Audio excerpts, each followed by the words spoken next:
Camaradas, boa tarde. Eu sou o Vina Guerreiro, isso é nada mais que cigarro. Quer dizer, vai ser mais que um cigarro, que eu tô querendo fazer um negócio diferente aqui. Passar novamente aqui, a gente dar uma panorâmica aqui pelas últimas notícias. Eu só queria comentar que ontem eu fiz um elogio ao governo federal no tocante à questão de sanar as automutilações e suicídios nos jovens brasileiros. Uma preocupação relevante, uma sensibilidade boa que o Ministério da Saúde e o próprio governo Bolsonaro está tendo, legal. Mas aí, ao mesmo tempo, ele dá com uma mão, tira com outra, né? Eu queria comentar isso. Quando ele fala dos aidéticos, né? Das pessoas que têm, né, HIV. E ele zomba disso, né? Custa caro. Custa caro um aidético, né? Um portador de HIV? Custa caro todo mundo. Tudo custa caro. Eu custo caro, eu fumo cigarro. Se eu for parar no SUS daqui a uns anos com doença pulmonar, eu vou sair caro. Um tratamento de câncer também sai muito caro. Uma pessoa com uma doença crônica, diabetes ou qualquer outro tipo, também custa caro. Tudo custa caro. Não é? Não existe almoço grátis. Agora fazer um recorte para jogar a culpa na pessoa portadora de HIV, isso aí é no mínimo maldoso, entendeu? Fora a canalice, é maldoso, né? É uma coisa maldosa pensar um negócio desse, falar um negócio desse. É querer dividir a sociedade, colocar, sabe quem fazia esse tipo de perseguição recortada? Os mesmos eugenistas, né? E as pessoas agora eu lembrei o nome, da frenologia, que é aquela coisa de medir o crânio, né? E se o cara tivesse uma protuberância no crânio, aquilo indicaria que ele tem algum problema, uma predisposição ao crime, né? Essas teorias do outro eugenista babaca, Lombroso, né, da criminologia, o pai da criminologia, que era um pré-fascista italiano, inclusive. Acho que é Giacomo Lombroso, não tenho certeza. Esses são os pensamentos, né, que se diz, né, o cara tem uma cabeça mais achatada, né, o que é muito comum aqui até no Nordeste brasileiro, logo ele é um cara com predisposição para o trabalho braçal. Então as pessoas com a cabeça mais redonda, com aquela cara de ovo, né? Essas não, essas são as intelectualmente superiores. Fazer recortes e culpabilizar categorias ou grupos de pessoas, grupos políticos, né? Político não no sentido eleitoral, mas no sentido de um grupo de interesses. Esse tipo de coisa não faz sentido. Isso é fascismo. E não adianta vir falar que não existe fascismo, porque a gente está vindo... Não é o fascismo em si. Por isso que a gente chama de proto-fascismo. Porque está tendente a isso. Né? Se agruparem essas crenças todas, agruparem mesmo essas crenças, e depois conseguir dar um fio de ligação a todas elas, termina em fascismo. A eugenia, quando ela é feita lá nos Estados Unidos, que é lá que surge, a frenologia, quando ela surge na Europa, elas não estavam tendentes ao fascismo, mas elas se encaminharam para isso. A questão é essa, é uma questão histórica mesmo. Né? E no Brasil é um prato cheio que esses homens brancos façam isso, naturalmente. Né? Porque, lógico, eles não vão fazer parte de nenhum quadro de dizer que são menos que outras pessoas, que outros grupos sociais ou grupos étnicos. Percebe? Aí que está o risco. Bom, vamos lá, dar uma olhada aqui. Bolsonaro faz live com Trump na TV e se irrita ao ser chamado de bajulador. Sabe que o Trump foi absolvido no Senado, como eu diria que ia acontecer. Ele foi absolvido. E ele fez um discurso daquelas acusações de que o filho do Joe Biden... acusações do seguinte: o filho do Joe Biden trabalha diretamente com a Ucrânia, fez alguns teria cometido algumas coisas irregulares lá. E aí o Trump falou pro cara da Ucrânia, ó, presidente, que é um ator, né, que fazia o papel de um presidente. Então um cara da televisão foi virar presidente na vida real. Muito parecido com o Beppe Grillo, também na Itália, né, do Movimento 5 Estrelas, lá, anterior ao fascista... o fascista lá da Itália, lá, o Santini não, Santini é um amigo do Bolsonaro, o outro lá. Esqueci o nome do cara. Vocês sabem que eu esqueço o nome, mas dá o like aí, que aí talvez eu me lembre. Né? Ele fala assim, ó, diz aí o que ele fez de errado pra mim, que aí eu mando um dinheiro pra te ajudar aí na Ucrânia, e era coisa de 200 milhões de dólares, não era nada exorbitante. Mas ele fez uma chantagem, e isso ficou comprovado que ele fez a chantagem. Só que vocês sabem muito bem que um processo de impeachment, ele é muito mais político do que... É muito mais um processo de como estão as relações políticas e muito mais também com a questão do contexto, da sua força política. Né? A questão de fundo é essa, não é a questão da verdade em si. Né? Se a Dilma tivesse pedalado, por exemplo, mas ela contasse com o Congresso absolveria. Uma casa absolveria, talvez a outra culpasse... entende? Lá no caso do Trump, a Câmara ela é maior parte democrata e no Senado a maior parte é republicana. Esse tipo de distorção acontece nos Estados Unidos pela especificidade do tipo de república que eles têm lá, do tipo de processo de escolha de seus pares, de seus líderes. Né? E aí, tudo bem, ele, na Câmara ele foi condenado, foi para o Senado. Câmara inferior, Câmara superior, né? Casa inferior, Casa superior.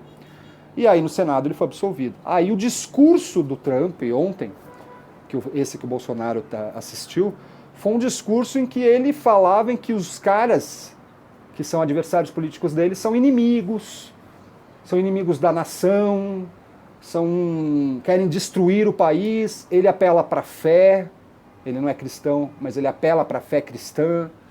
Ele vai falando um monte de coisas que são sempre signos de um conteúdo, claro, conservador, mas também lá nos Estados Unidos tendente a caminhar para uma situação meio autoritária.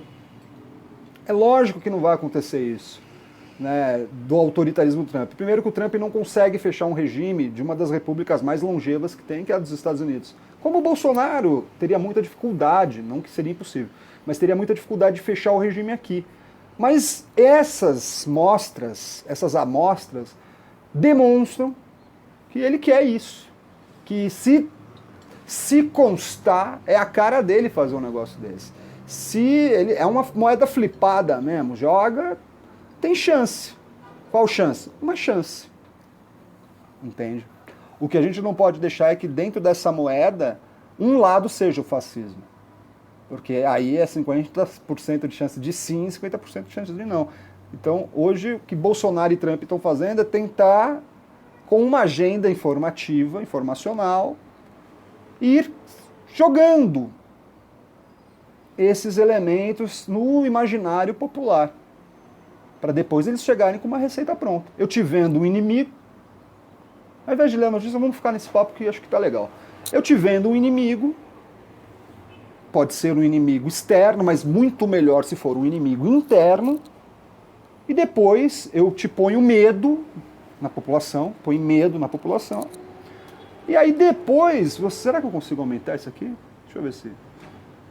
Ah, não dá. E aí depois eu te ponho medo, e aí depois eu trago uma solução para você. Assim como Hitler teve a solução final contra quem? Os judeus, os piores inimigos da humanidade, segundo Hitler.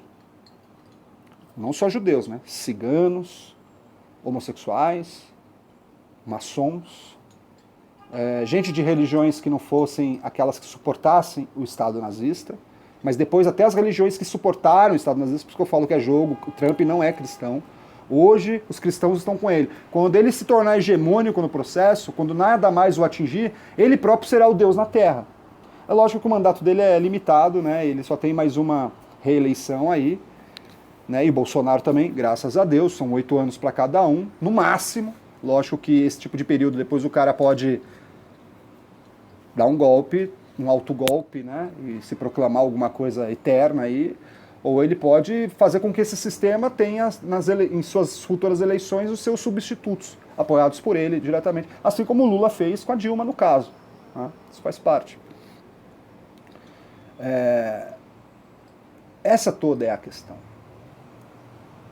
Vender o inimigo interno, falar também do sistema externo, que ele está oprimindo a nação num aspecto, ou outros aspectos, diversos aspectos, botar um bode expiatório num grupamento social, étnico normalmente, ou religioso,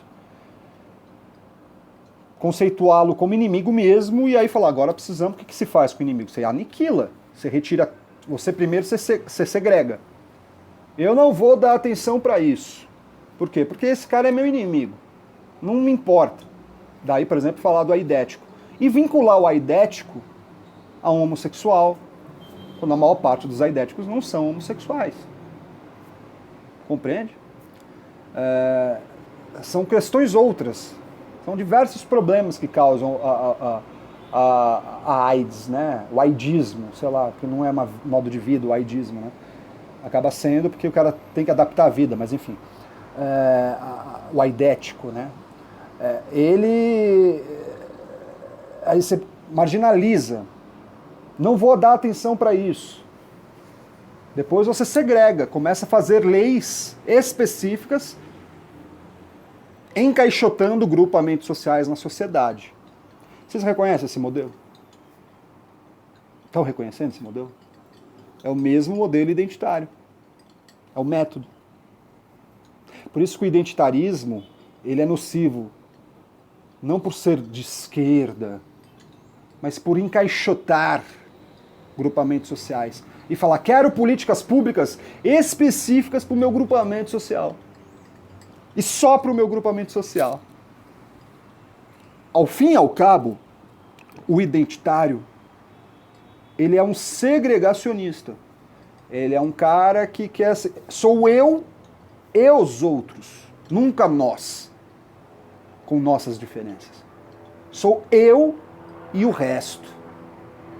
E o cara normalmente é oprimido, por isso que dá liga. Ele é oprimido mesmo, o preto é oprimido, a mulher é oprimida sim, o homossexual é oprimido.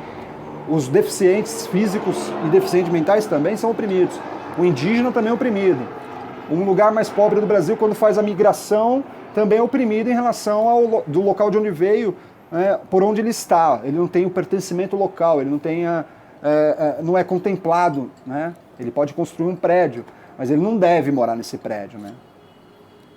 Mas, se pega por esse lado, pega pelo lado também do identitário homem branco, que é o Bolsonaro. O Bolsonaro é um identitário. Só que ele é o identitário, onde qual que é o fechamento dele? Qual que é a normal do Bolsonaro? A normal dele é que eu sou um homem branco, meia-idade, tiozão de churrasco, um cara que sabe de tudo e que tem frase para tudo. Mas se você falar assim, beleza, aprofunda mais o tema, não consegue. É difícil pro cara. Ele não consegue. Não consegue. Entende? É o típico. Bolsonaro, como é que é a questão da segurança pública, que é um tema que ele gosta? A segurança pública é isso aí, é bandido bom, bandido morto. Agora ele dá uma adaptada, bandido bom, bandido preso. Tá, legal. Essa é a normal de todo ser humano. Todo mundo quer que um bandido seja preso, né? Só o bandido que não quer que seja preso. Naturalmente, né? Tá bom, e o que mais? Não sei. Não sabe, não sabe, porque tem que estudar, cara. Tem que ter contato com a pauta. Tem que ouvir o policial, nesse caso da segurança pública. Tem que ouvir o agente de segurança pública, que é o policial, o bombeiro, policial militar, policial civil, policial federal, policial rodoviário, guarda municipal. Tem que ouvir esses caras. Eles estão na rua, eles sabem onde que funciona o crime, como funciona. Eles sabem onde pode acontecer crime, porque não tem cobertura na malha criminal. Né? Aí tem que ouvir o cara que opera a administração pública. Pô, orçamento para isso aqui... Pô, olha, temos 100 milhões para fazer isso aqui, para tocar no ano, ó, é melhor botar 1 milhãozinho aqui, é melhor botar 50 ali, é melhor comprar com 10 milhões viatura, sei lá. Ah, ó, essa parte é para inteligência. Tem que ouvir os peritos, tem que ouvir as pessoas de todos. Tem que ouvir, inclusive, sabe quem na segurança pública? Até o próprio bandido. Estados Unidos faz muito isso. Pega um tipo criminal. Não vem falar que eu tô defendendo o bandido aqui, hein? Não começa com papo, não. Pega um tipo criminal, cara que tá preso, quer melhorar a pena dele, o perfil da pena.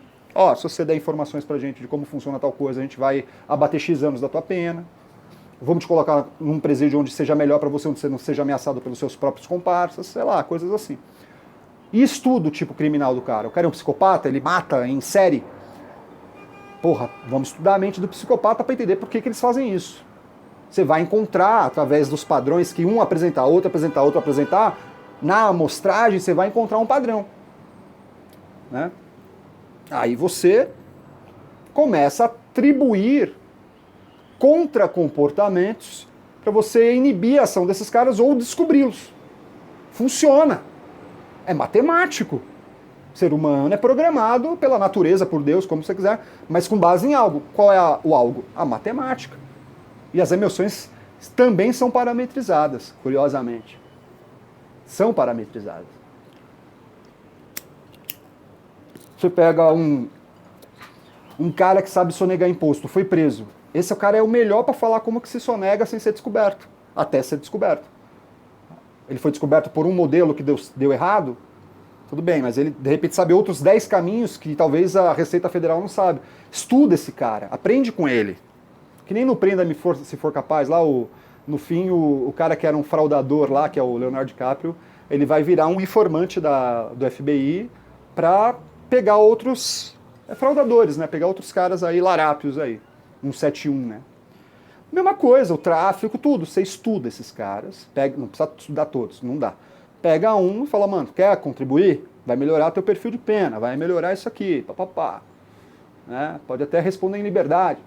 Sai do crime, mas trabalha aqui perto da gente, dando informação. Às vezes o cara vira e fala, bom, essa é a chance, é a brecha que o sistema queria, eu quero trabalhar assim, eu quero ajudar. Vou ser até reconhecido por isso. Legado. Trabalho imaginário do cara, tá entendendo? Isso para segurança pública. E isso para tudo na vida, né? Para todas as pastas da área política que a gente tiver. Quanto tempo eu tenho de vídeo aqui? Vamos ver. 17, era para parar em 12. Então tá, então legal.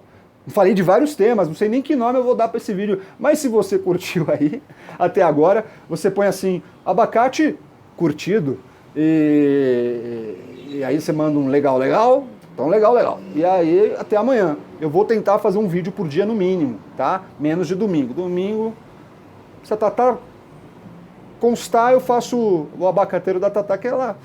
Perdemos um pouco, né? Temos um pouco de medo, né? Ela tá com medo, né? Tem receio. Mas se vocês derem uma forçada, ô Tatá, volta Tatá. Aí quem sabe ela não, né? Não é legal? Mas eu também preciso, para fazer lives, né? Porque esse que é o legal, eu preciso entender qual que é o programa para eu fazer live. Que eu não sei qual que é o programa. Você pode me ajudar? Você, camarada, me ajuda aí? Manda um legal, compartilha, se inscreve no canal se você for novo, legal. Escreve aí, sou novo no canal, cheguei agora, tal. Então tchau, legal. Então um abraço, legal.